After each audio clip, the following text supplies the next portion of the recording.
Manet, Monet, and the Birth of Modernism, Amanda Claire Beller. I'm excited to delve into a little bit about modern art with you today. Thank you for joining me. The emergence of modernism in French painting is often described as a decisive break from traditions, but this narrative of a clean rupture oversimplifies what was really happening in the second half of the 19th century. Rather than abandoning earlier artistic subjects, artists renegotiated them, and they did so again and again, especially through the depiction of the female figure. My research traces that renegotiation across three primary artists: Gustave Courbet's rejection of academic idealization, Edouard Manet's confrontation with modern sexuality, and Claude Monet's depiction of domestic femininity. Selected works by these artists demonstrate that modernism transformed inherited traditions of representation rather than discarding them outright. Now, to understand what these cutting-edge artists were pushing against, we need to start with the Royal Academy in Paris. Founded in 1648, the Academy was, for 2 centuries, the de facto authority of French art. Its annual Salon exhibition dictated aesthetic norms and legitimized artists throughout the 18th and much of the 19th century. Academic art prized illusion, idealized form, and naturalism, especially in history and mythological painting. But by the mid-19th century, their authority was beginning to crack. Change arrived gradually, first through the avant-garde movement of realism, then through a transition to the emergence of Impressionism. This was not accidental, but reflected a deliberate, ongoing negotiation with the ideas of modernity. In both Manet and Monet's work, the female figure becomes a site where anxieties about class, modernity, and gender get worked out. But let's start with Gustave Courbet. As a French realist, Courbet broke boldly from academic tradition in his campaign to succeed as an artist entirely outside the establishment.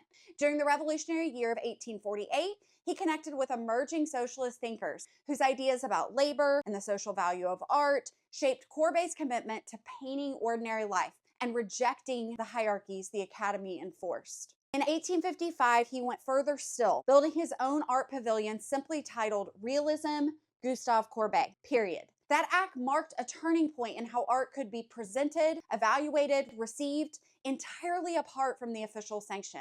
Through paintings of workers and laborers, like the Stonebreakers, Courbet insisted that art should mirror social reality rather than dress up as idealized mythology. We often talk about Courbet in terms of class and labor, and that's fair. But his rejection of academic idealization did something else too. It opened space for later artists to reimagine the human figure outside of inherited historical frameworks. This shift toward painting contemporary lived experience rather than just traditional subjects became a defining feature of modernism. In 1846, the writer Charles Baudelaire had already called on artists to paint the beauty of modern life. As realists widened what counted as acceptable subject, they opened up the art world more broadly. Courbet himself declared that painting was, in his words, essentially a concrete art, insisting on depicting actual things that exist. By focusing on an unidealized, mundane reality, and often painting it at the scale previously reserved for grandiose history paintings, Courbet validated the lives of ordinary people as worthy subjects, shattering institutional expectations about what art should look like. If Courbet destabilized what could be represented, Manet was about to push that transformation even further by challenging how the female body itself could be seen. It's important to note 2 key precedents that Courbet addresses that later artists would build upon: the flattening of the pictorial space and the rejection of a traditionally modeled form. In this way, Courbet was already working within an emerging modern sensibility, one that will fully surface in the exhibitions of the 1860s.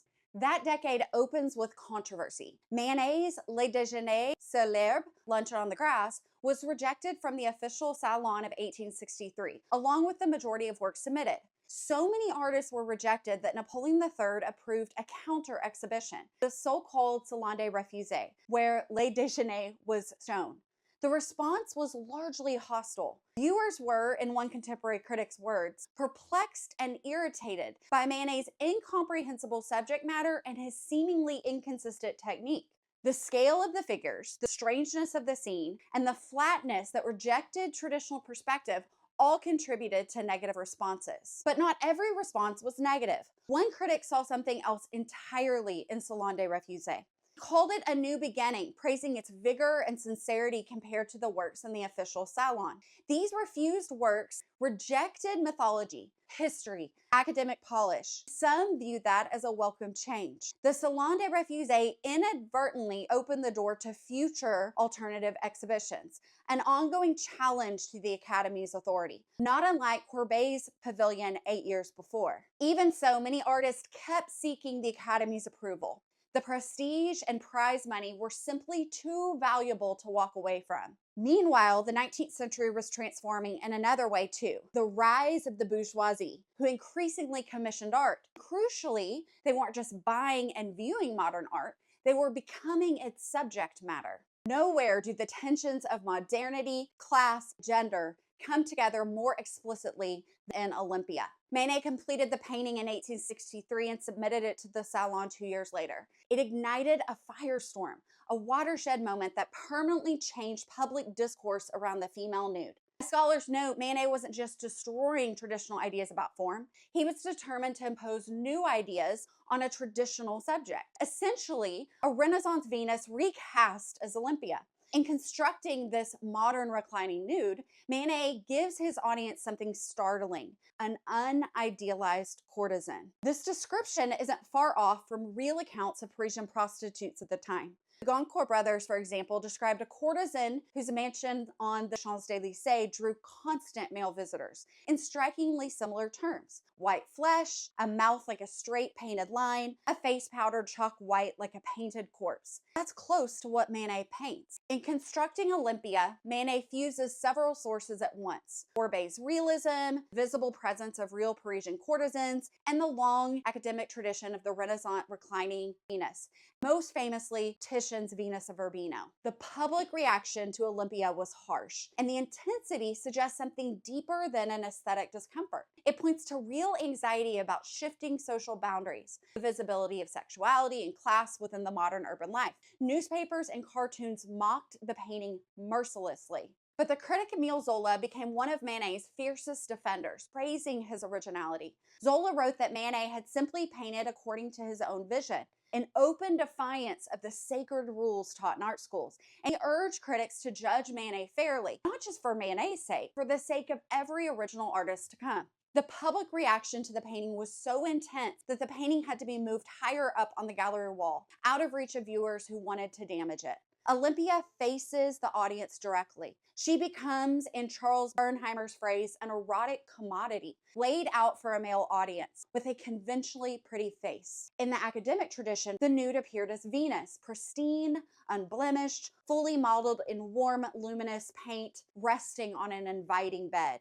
Presented as Venus, a nude could appeal to a mass audience because looking at her could be justified through the classical ideals of love and beauty. The viewer wasn't looking at a nude body, they were contemplating an ideal. Manet strips all of that away. Instead of Venus, he gives us a woman of the bourgeoisie, plain, contemporary, unmistakably real. She has none of the warmth or welcome of tradition. She isn't offered up as an allegory. She confronts the viewer as a modern woman, returning their gaze, a sex worker, a courtesan. Because she can't be folded into a myth, she becomes threatening.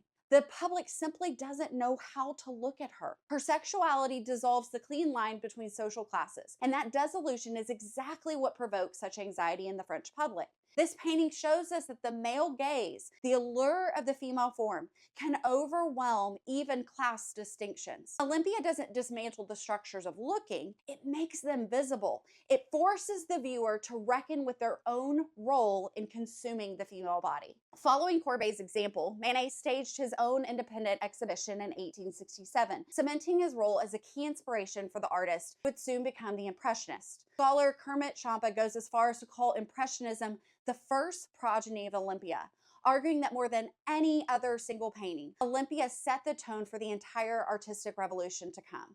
Art was now answerable only to itself, no longer a vehicle for moral or literary messaging. While the Impressionists began exhibiting independently in 1874, Manet himself kept submitting to the official salon, even though his work set far outside of its convention. Perhaps he wasn't trying to reject the establishment outright. Maybe he was trying to transform it from within.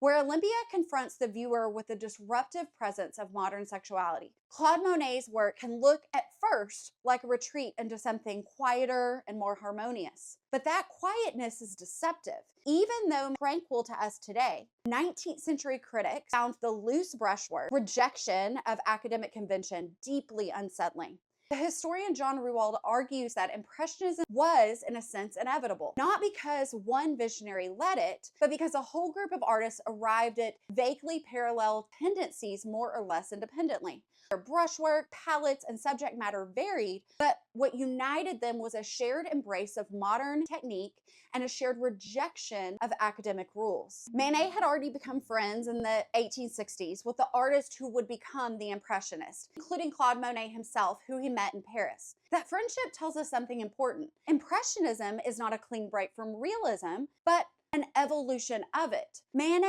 never actually exhibited alongside the Impressionists, but many saw him as the artist who cleared their path.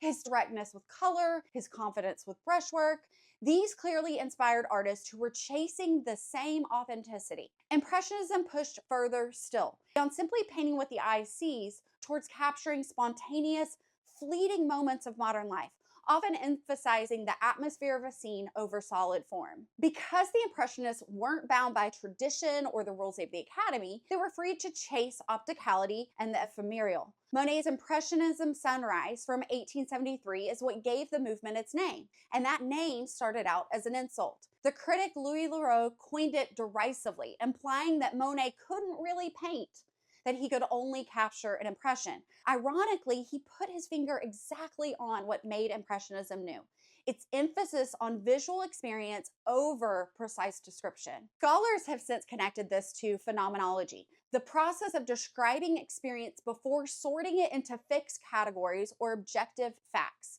In Impression Sunrise, Monet isn't painting the boats, the sky, the water as objects. He's painting his perception of them in a single passing moment, shifting light, reflecting color, the fleeting energy of the harbor at dawn. Impressionist paintings simultaneously call attention to the surface of the canvas itself through visible brushwork, flatness, and the materiality of paint. Look formally at one of Monet's canvases. You'll see a kind of staccato rhythm across the surface. Colors build through simultaneous contrast, line nearly disappearing altogether.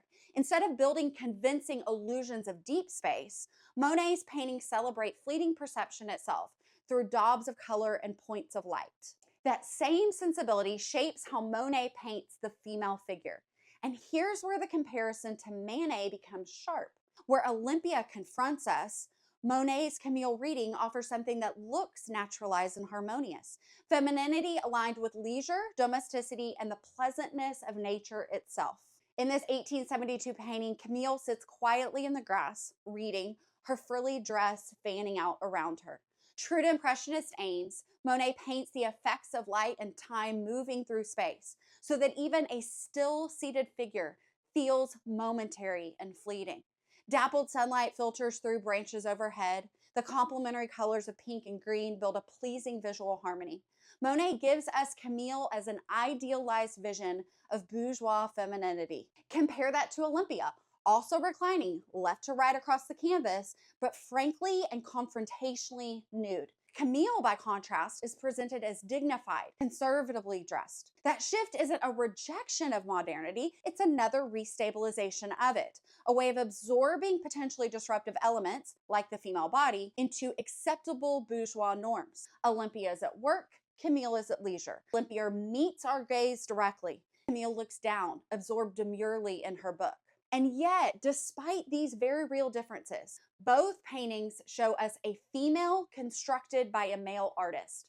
In each case, the woman is posed, made to occupy a socially defined role, courtesan or young wife. And that tells us something about how gender and social expectations shape representation. So rather than a clean break from what comes before, Impressionism continues negotiating the terms of representation. Where Olympia exposes the tensions of modern womanhood, Camille reading softens them, contains them, offering us a vision of femininity that's aesthetically pleasing, but every bit as socially regulated. It might feel easier at first to critique Olympia as an image of male desire. It's harder to notice the quieter, more tasteful patriarchy embedded in how Monet paints his young wife: delicate, passive, submissive. But both paintings ultimately place women inside roles defined by male painters for a bourgeois, mostly male audience. Whether she's the erotically charged courtesan or the respectable bourgeois wife, neither Olympia nor Camille is a neutral image of a woman. Both are carefully constructed ideals, reflecting masculine expectation and reinforcing the social views of the moment. Between them, they construct two visions of 19th century femininity.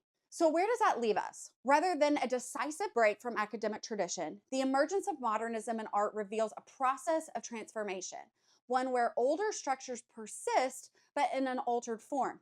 Nowhere is that clearer than in the depiction of the female body, which shifts from idealized myth towards modern reality while still remaining shaped by enduring and divergent social and gendered expectations. From Courbet's rejection of hierarchy, to Manet's confrontation with modern sexuality, to Monet's reconfiguration of femininity within domestic space, none of the artists simply abandoned tradition. Each one renegotiates it. Modernism, in the end, is not a clean rupture. It's a complex reworking of representation itself. Thank you.